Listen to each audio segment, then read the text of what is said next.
another edition of the African History series. My name is ZK. In our previous video, I gave a general overview of what this channel stands for by arguing that knowledge about the past is vital to our individual and collective understanding of our identity, position in local, regional, and global communities. However, there has been considerable disagreement on whether people, places, events, or themes are worthwhile to study in a historical context. Even worse, some historians have steadfastly asserted that not all people and regions have a history. As absurd as this sounds today, it is perhaps the primary reason why African history as a full-fledged academic discipline is relatively new. Before I proceed, I would like to appeal to you all lovely people to subscribe to this channel, like, comment with your contribution and questions, and also share. According to Edmund Burke, those who don't know history are doomed to repeat it.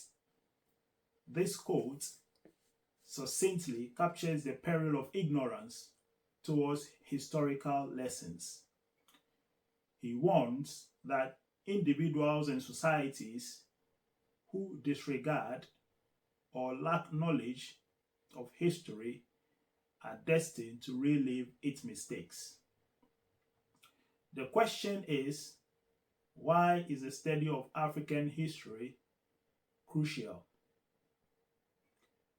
Firstly, the study of African history will help us as Africans to understand human history.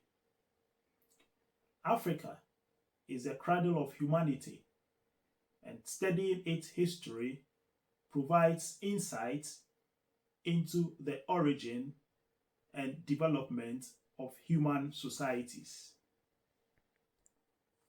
Through the works of some prominent anthropologists like Raymond Dart and archaeologists like Dr. and Mrs. Leakey, several human-like creatures like the Australopithecines and the first man-made tools called the pebble tools or old ones have been discovered in southern and eastern Africa, thereby echoing the fact that Africa is indeed the home of man and not Asia. Secondly, our knowledge of African history will help us to challenge the misconceptions out there. Historically, Africa has been misrepresented in many Western narratives. Studying African history helps correct these misconceptions and present a more accurate picture of the continent's past. Until the late colonial period, it was widely believed among African historians that Africa, south of the Sahara, had no civilization and thus no history.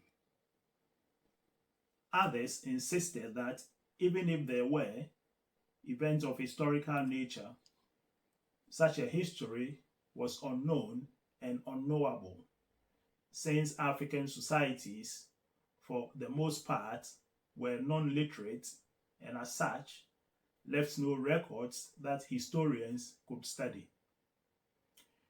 The era of decolonization and the immediate post-independent years witnessed a growing ranks of Africanists who vigorously rejected the Eurocentric and anti-African historical epistemology that seemed to focus on written sources as the only rational basis for historical scholarship.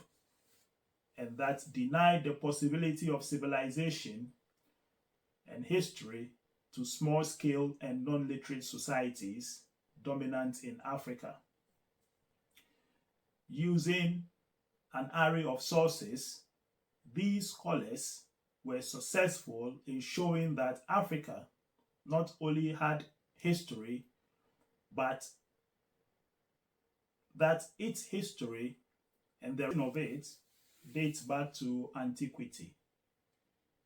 Ancient and classical writers wrote about Africa, even though their writings were unsystematic. They were followed by Islamic and Arabic writers like Ibn Battuta and Ahmed Baba, who left first or second-hand accounts of African states and societies that have continued to prove valuable for scholars of African history. The next phase of African historiography was dominated by European traders, travelers, as well as missionaries and other adventurers whose account of Africa, while generally biased and Eurocentric, remained a major source for the reconstruction of the African past. European conquest and domination spawned a new era of colonial historiography that justified European imperialism and espoused the ideology of a savage Africa in need of European civilization and tutelage. During the era of decolonization and independence came nationalist and liberalist historiographers who rejected the notion of a barbaric and static Africa without history. They sought to restore autonomy and initiative to the Africans, as well as authenticity and respectability to the African past. They resorted to the use of corroborative sources and multidisciplinary method from archaeology, ethnography, anthropology, linguistics, art history, to oral traditions. Thirdly, global connections. Since antiquity and through the modern era, African societies have maintained contacts with people in Europe, the Near East, and Far East, as well as the Americas. Among other things, African peoples developed local forms of Christianity and Islam, contributed large amounts of gold to European medieval economies, and exported millions of slaves through the Sahara and the Atlantic and Indian Oceans. African history is not isolated. It is intertwined with a global history. Understanding Africa's role in world events such as trade, migration, and cultural exchange is crucial for a comprehensive view of world history.